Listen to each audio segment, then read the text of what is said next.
भी जो गणमान्य हमारे इस सफीदो विधानसभा क्षेत्र के ही नहीं, पूरे हरियाणा के कहूँगा, पूरे राष्ट्रीय स्तर के हमारे आप सभी अलग अलग चैनल और अलग अलग मीडिया सेंटर से जो हैं, आप सभी का मैं यहाँ इस प्रेस कॉन्फ्रेंस में पहुँचने पर धन्यवाद भी करता हूँ और स्वागत भी करता हूँ।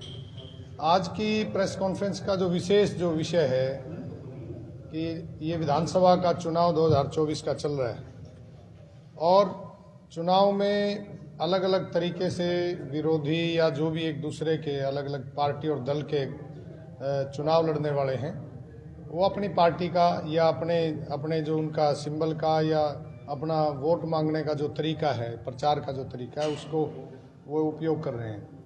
लेकिन इस चुनाव के दौरान जो है एक नई तरह का जो है मतलब हमारे विरोधियों ने, मैं कहूँगा कि जो हमारे विपक्ष में जो चुनाव लड़ रहे हैं, तो उन्होंने एक बहुत ही छोटे स्तर का भ्रामक प्रचार चलाने का प्रयास किया और मैं धन्यवाद करता हूं कि उन्होंने अपना काम छोड़ करके कई दिन इस पर लगाए। जो उनको एनर्जी या जो समय उनको अपने प्रचार में लगाना चाहिए था, उनका बहुत बहुत धन्यवाद कि उन्होंने इस सफीदों की बुलंद आवाज़ करने वाले आदरणीय पिताजी और यहाँ के धरतीपुत्र चौधरी बच्चन सिंह आर्य जी का उन्होंने बहुत प्रचार किया। उनकी खबरों में, उनके विषय में, उनकी चर्चाओं में, उनकी महफिल में वो मौजूद रहे, जो है हमेशा आगे भी रहेंगे। तो इस बात के लिए उनका धन्यवाद कि उन्होंने एक बहुत ही भ्रामक प्रचार किया कि चौधरी बच्चन सिंह आर्य जी जो है एक XYZ नेता का जो है किसी कारण से, किसी दबाव से जो है वो समर्थन कर देंगे। तो मैं इस बात को बहुत जिम्मेदारी के साथ स्पष्ट कर देना चाहता हूँ कि आदरणीय पिताजी चौधरी बच्चन सिंह आर्य जो सबके जनमानस के नेता हैं और इन 32 वर्षों में उन्होंने कभी अपना पर्चा उठाया नहीं है, पर्चे उठवाए हैं। बहुत सारे नेता इन 32 वर्षों में अपने अपने पर्चे, अपनी जो है वो चुनाव की जो जिम्मेदारियां थी उसको छोड़ करके भागे हैं। चौधरी बच्चन सिंह आर्य जी पूरे जोर शोर से उन सफीदों की जनता उनका चुनाव लड़ रही है, पूरे जान के साथ, पूरी हिम्मत के साथ, पूरे हौसले के साथ सफीदों की जनता को चुनाव जिताने के लिए चुनाव लड़ रहे हैं। और मैं आपके चैनल के माध्यम से उन सभी को कल जो है सिटी पार्क सफीदों में चौधरी बच्चन सिंह आर्य जी और जनता के टिकट पर जो चुनाव लड़ रहे हैं, उनके चुनावी कार्यालय का मुहूर्त है 10 बजे। उन सभी को भी निमंत्रण और उन्होंने जो हमारे लिए प्रचार किया उसके लिए धन्यवाद। अशोक जी की अफवाह बड़ी चल रही है कि चौधरी बच्चन सिंह आर्य कहीं ना कहीं अपना नॉमिनेशन उठा लेंगे, तो क्या कहेंगे इसके बारे में? मैं उसी का ही आपको ये जवाब दिया है। ये मैंने यही बात मैंने स्पष्ट की है कि चौधरी बच्चन सिंह आर्य जी, क्यों कहा गया था? वो उनके कहे जाने का कारण जो है वो तो खैर उनसे पूछना पड़ेगा, लेकिन जितना मैं समझता हूँ, मेरी बुद्धि की क्षमता और मैं जान सकता हूँ कि वो हमेशा से ही बच्चन सिंह आर्य जी जो है उन दूसरे जो विरोधी चुनाव लड़ने वाले हैं, उनके अपनी जो कार्यशैली या अपना उनका जो काम करने का तरीका है या उनके दिमाग में सोते जागते मौजूद रहते हैं। और वो हमारे लिए, हमारे संगठन के लिए बहुत गर्व की बात है, क्योंकि जिसमें कुछ दम होता है वही आदमी दूसरों के दिल और दिमाग में रहता है। तो उसका कारण कुछ नहीं है, क्योंकि उनके पास कोई ऐसे जनता का विश्वास नहीं है, कोई जनता का भरोसा उनके ऊपर नहीं है। उनको ये पता वो चुनाव हार रहे हैं, तो वो कुछ ना कुछ ऐसा प्रयास किया जाता है, हमेशा ऐसे कमजोर लोगों के जरिए ना ऐसे प्रयास किया जाता है। चौधरी बच्चन सिंह आर्य जी चुनाव लड़ रहे हैं बहुत जोर शोर से, और ऐसा जबरदस्त, ऐसा लाजवाब और ऐसा धमाकेदार चुनाव चिन्ह जो है उनको मिला। मैं आपके चैनल के माध्यम से सफीदों की जनता को बता देना चाहता हूँ, जो खींच के ले जाएगा सब कुछ जो उनके पास है, और उनको उसमें भर करके जो ऐसे भ्रामक और झूठे और भगोड़े और जो बाहर से आए हुए यहाँ की सफीदों की पगड़ी को जिन्होंने उछालने का प्रयास किया, ऐसा चुनाव निशान जो है सफीदों इंसाफ मंच का कहो, सफीदों की जनता का टिकट का कहो, वो ऐसा भारी भरकम मजबूत इंजन वाला जो है ट्रक वो आया है और भर करके सफीदों की जनता उनको ले जाएगी और बाहर छोड़ेगी। जी, वो रेल का बिल्कुल हैवी लोड के लिए है और मित्तल साहब मैं बता देना चाहता हूँ कि जो है उसी रेल के इंजन का जो है ना, वो इंजन हमने इस ट्रक में फिट किया हुआ है। वो आप जब चलेगा उसका आप देखोगे, ना रहेगा पंजार, ना रहेगा फूल। जी बिल्कुल, ये सब उखाड़ ले जाएगा और उसके साथ साथ पहले उनका इलाज करेगा और फिर सफीदों के अंदर विकास, तरक्की, रोजगार, उन्नति, शांति, वो सब चीजों का ट्रक जो है यहाँ पर चलेगा। नहीं, कोई ऑफर हमारे पास नहीं आया और ना किसी ऑफर की आवश्यकता है। और पार्टी या जो भी लोग हैं वो जानते हैं, जो राजनीतिक लोग हैं वो इस बात को भली भांति जानते हैं कि चौधरी बच्चन सिंह आर्य जी जनता के टिकट पे चुनाव लड़ रहे हैं। 10,000 लोगों ने, आप सब मौजूद थे उस कार्यक्रम के अंदर, उस इंसाफ सम्मेलन के अंदर आप लोग मौजूद थे। 10,000 लोगों ने, सफीदों की जनता ने हाथ उठा करके उनको टिकट दिया और उनको चुनाव लड़ने पे आदेश दिया। इंसाफ की आप बात करते हैं, किस तरह की जनता को आप इंसाफ दिलाना? देखिए, इंसाफ की तो बात जो है, सबसे पहली जो बात है कि सफीदों विधानसभा में स्पष्ट कर देना चाहता हूँ सभी पार्टियों को या सभी अलग अलग जो बाहर से आने वाले लोग हैं जो यहाँ पर चुनाव लड़ते हैं, कि सफीदों के लोग जो है यहाँ पर अपना चुनाव लड़ने में सक्षम हैं। और यहाँ ऐसे अनेकों उम्मीदवार हैं जो बहुत अच्छे उम्मीदवार हो सकते हैं, स्थानीय उम्मीदवार हैं जो थे, जो इस बात को जो है वो चुनाव लड़ने में सक्षम थे। तो बार बार ऐसा प्रयास किया जाता है सफीदों की पगड़ी को, सफीदों के सम्मान को, सफीदों की इज्जत को हमेशा जो है चोट पहुंचाने की कोशिश की जाती है, वो चाहे उसमें राष्ट्रीय पार्टी है, चाहे उसमें क्षेत्रीय दल है। तो ये इंसाफ बेटा, यहाँ का धरती पुत्र जो हमेशा जमीन पे रह के यहाँ की सेवा करता है, सर्दी गर्मी तूफान में रहता है, यहाँ की सेवा करता है, निरंतर 32 वर्षों से सेवा करता रहा है, भाई उसको पार्टी ने दूर करके और सफीदों के सम्मान को चोट पहुंचाई, उनको अपना उम्मीदवार नहीं बनाया, बाहर के ऐसे व्यक्ति को भेज दिया जो यहाँ से 100 किलोमीटर दूर का रहने वाला है, जिनका कोई यहाँ से वाकिफ नहीं है, यहाँ से कोई संबंध नहीं है, यहाँ से उनका कोई नाता नहीं है, यहाँ लोगों को जानते नहीं है, यहाँ की समस्याओं को नहीं पहचानते, यहाँ के सुख दुख को नहीं जानते, यहाँ के लोगों को नहीं जानते। तो ये इंसाफ जो है सफीदों की जनता और यहाँ का जो नेता है, यहाँ का एक ऐसा संगठन जो यहाँ की रात दिन सेवा करता है, उसके इंसाफ की बात है। बच्चन सिंह आर्य जी की टक्कर किसी से नहीं है।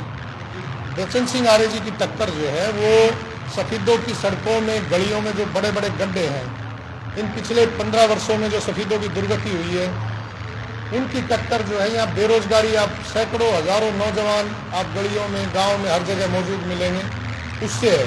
बच्चन सिंह आर्य जी की टक्कर जो भय और गुंडा राज का माहौल सफीदों के अंदर आप सब जानते हैं, जिसकी वजह से पलायन सफीदों से हुआ है, हजारों परिवार भय की वजह से सफीदों को छोड़ करके चले गए। बच्चन सिंह आर्य जी की टक्कर उन सब समस्याओं से।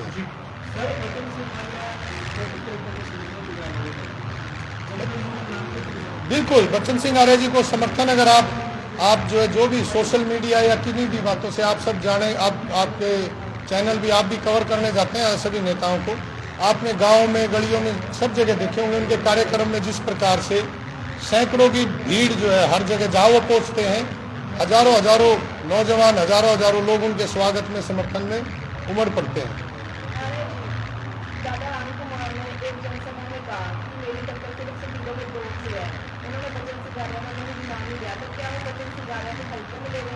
नहीं, वो हल्के में नहीं ले रहे हैं। वो अपने जो उनके हमारे सम्मानीय हैं, बुजुर्ग हैं, वो असल में अपना जो उनका स्तर है, हर किसी का एक स्तर होता है, तो वो उसी के मुताबिक ही अपनी उससे जो है ना प्रतियोगिता तय करता है। अब कोई 40 किलो का पहलवान जो है वो 150 किलो के पहलवान से कैसे हाथ मिलाएगा? समझने की बात, आप बहुत सब समझदार हैं। 40 किलो का पहलवान 40 किलो वाले पहलवान की ही बात करेगा और उसी से ही एक वेट कैटेगरी की फाइट का सिस्टम होता है। तो वो आप भी समझते हैं कि उन्होंने क्यों नहीं कहा, क्या कहा। जी, आप सभी को जो है, मेरा सभी को भी निमंत्रण है, आप सब वरिष्ठ पत्रकार यहाँ मौजूद हैं। और कल जो है सफीदों का बहुत सुप्रसिद्ध एक ऐसा स्थान है जहाँ पर बहुत सारे ऐसे सामाजिक समारोह होते हैं।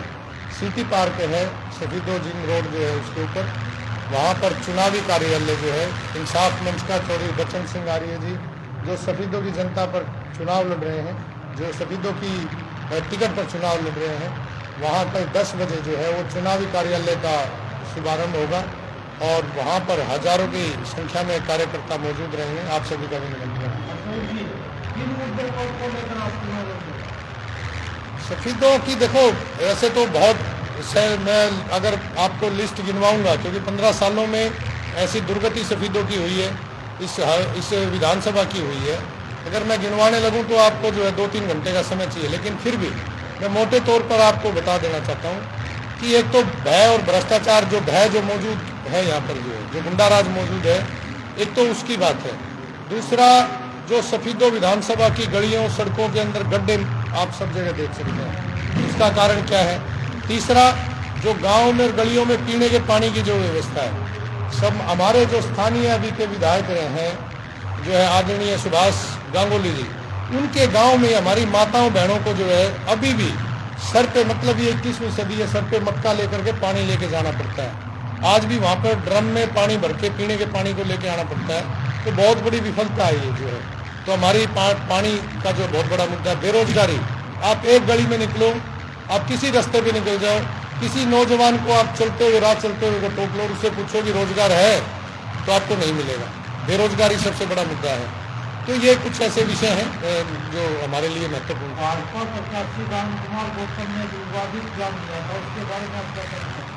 देखो उन्होंने तो फिर बहुत सारे विवादित बयान दिए हैं, मुझे नहीं पता आप कौन से वाले की बात कर रहे हैं, 1 नंबर वाले की कर रहे हैं, 2 वाले की कर रहे हैं।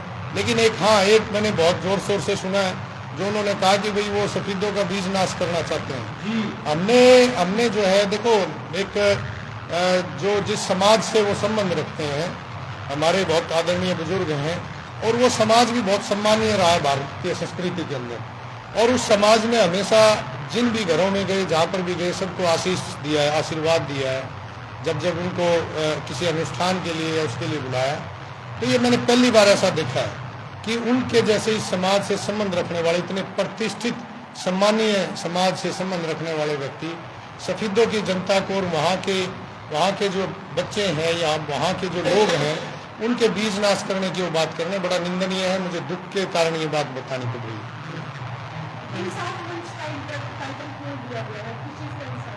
इंसाफ मंच का टाइटल जो है हमने नहीं दिया, वो लोगों ने कहा जी कि इंसाफ चाहिए हमें। उन्होंने कहा कि भाई हमें इंसाफ चाहिए कि जो बार बार आप किसी जनता से पूछते नहीं हो, आप यहाँ की लोकल जनता से जानते नहीं हो और आप उनकी इज्जत और सम्मान के साथ खिलवाड़ करते हो। किसी भी ऐसे व्यक्ति को यहाँ से आप उठाते हो दाएं बाएं से और सफीदों के अंदर भेज देते हो। तो वो जनता इंसाफ मांग रही है उन दलों से, उन नेताओं से। और हम यहाँ जो है, जो यहाँ के बेटे हैं, यहाँ के धरतीपुत्र जो यहाँ सेवा करते हैं रात दिन, वो इंसाफ मांग रहे हैं यहाँ के आम साधारण जो सफीदों की जनता है उससे कि आपको इंसाफ करना चाहिए कि जो व्यक्ति निरंतर रात के बीच में रहता है, आपकी सेवा करता है, वो इंसाफ मांग रहे हैं उनसे कि आप तय करो, आप अपने यहाँ के स्थानीय आपकी सेवा करने वाले को चुनोगे या एक 100 किलोमीटर दूर आए व्यक्ति को जिसका कोई संबंध यहाँ से नहीं है, आप उसको चुनोगे। बीजेपी से आर्य साहब ने चुनाव भी लड़ा, यहाँ से बहुत अच्छी वोट भी मिली। इन नीतियों से लेकर आर्य साहब ने चुनाव नहीं, देखिए वो ठीक है, उन्होंने चुनाव लड़ा था, लेकिन ये चुनाव लड़ने का फैसला सिर्फ आदरणीय चौधरी बच्चन सिंह आर्य जी का नहीं है। ये चुनाव लड़ने का जो निर्णय है या ये चुनाव लड़ने का जो आदेश है या आग्रह है, वो सफीदों की आम जनता ने किया है। ये गलत है, ये हमारे सम्मान के साथ खिलवाड़ हो रहा है। तो ये यहाँ की जनता ने तय किया, उन्होंने नहीं किया कि हम सिर्फ उनके चुनाव, उन्होंने तो पूछा था कि बताओ भाई मेरे लिए क्या आदेश है। तो जनता से आवाज़ आई और जनता से ही वो टिकट आया। जनता का टिकट आपने देखा होगा, वो सब जगह मौजूद है, जो यहाँ की वीर बहादुर जनता ने इनको दिया कि आप चुनाव लड़ो, हम आपके साथ हैं। तो जनता चुनाव लड़ रही है।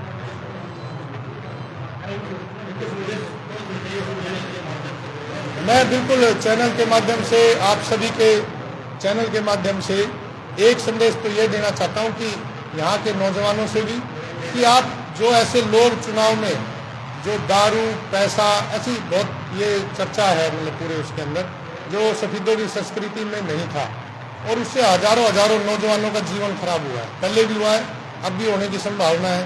तो आप ऐसे लोगों से सावधान रहें, उनको अपने गांव में गलियों में घुसने ना दें। और दूसरी बात मैं ये कहना चाहता हूँ कि यहाँ पर मैं सब चेहरों को जानता हूँ, बहुत मेहनत करने वाले, रात दिन मेहनत करने वाले पत्रकार हैं, आप सब वरिष्ठ पत्रकार हैं, लेकिन इसी बीच में आप लोगों को भी सावधान रहना है। और जो सुनने वाले जो हमारे श्रोता हैं, जो यहाँ की जनता है जो आपके चैनल को देखती है, कि कुछ ऐसे चैनल जो है वो फर्जी चैनल हैं जो अपने इसका दुरुपयोग करते हैं, और ये चौथा स्तंभ है हमारे संविधान का, इसके विश्वास को खराब करने की कोशिश करते हैं। ऐसे ठग वो हैं, वो पत्रकार तो बहुत जो है सम्मान का शब्द है, मैं नहीं कहूँगा पत्रकार, यूट्यूबर हैं वो, और वो ठग हैं, उनसे सावधान रहें। मैं सभी दलों के नेताओं से भी कहना चाहता हूँ, क्योंकि वो आपसे कभी भी किसी प्रकार का भी जो है ना, वो एक चैनल का नाम रख करके आपसे किसी प्रकार की भी ठगी कर सकते हैं, आपसे विदेश का पैकेज मांग सकते हैं। मेरे पास बहुत सारे ऐसे प्रूफ हैं, लेकिन मैं नहीं देना चाहता, मैं अपनी एनर्जी का दुरुपयोग नहीं करना चाहता। ऐसे बहुत सारे मेरे पास प्रूफ हैं, उनका समय पे हो सकता है मैं उपयोग करूं कभी जहां जरूरत पड़े। तो जनता और नेता ऐसे ठग लोगों से सावधान रहें जो अपने आप को पत्रकार बताते हैं, उनके पास कोई ऐसा प्रमाणिक पत्रकारिता का वो नहीं है, ना उनकी बुद्धि ऐसी है और ना उनकी अक्षमता ऐसी है। बहुत बहुत धन्यवाद, शुक्रिया।